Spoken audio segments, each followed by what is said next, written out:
কবিতা কহে দেখা শোনা তো আমাকে একটা মাথায় মারের পর কবিতা আছে তাও কহেছিলাম শুনলাম আমাদের ছোট নদী ঘুরে পাকে পাকে বৈশাখ মাসে কাছি মেখেটু পানির নিচে গলা বাহির করে থাকে পার হয়ে যায় গরু বকরি ভ্যান নসুমন এন্দুর চিল থামবি না ত্রিপুল লাইনে ফোন করে পুলিশ ডেকা থামাবো কেন জি এই ছড়া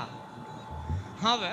এগুলা কোনা পড়ে কবিতা বেলা দিন পর কইছি দু চার লাইন ভুল হবে না গাহালি তো কোহলি তো দু চার লাইন একা কি করবো ছবচিটা দেবো না লুচা পালিয়ে যাবো শোন এগুলা বাদ দিয়া শোন একটা কথা কহিল ভাই এখন ভাই রেজাউল মেলায় হয়েছে লেখাপড়া রেজাউল কেন হবে এটা রেজাল্ট ওই হইলে তুই বুঝতে পারছিস কিনা কেন বুঝতে পারবো না আমি সচেতন লাই রে বাপরে তুই বুঝতে পারালি কথা তুই বুঝাইলে তো কথা হলো রেজাল্ট ভাই খুব ভালো হয়েছে একটা কথা তোকে না কহিলি লয় ভাই বই পড়ে সার্টিফিকেট অর্জন করে লেখাপড়া করে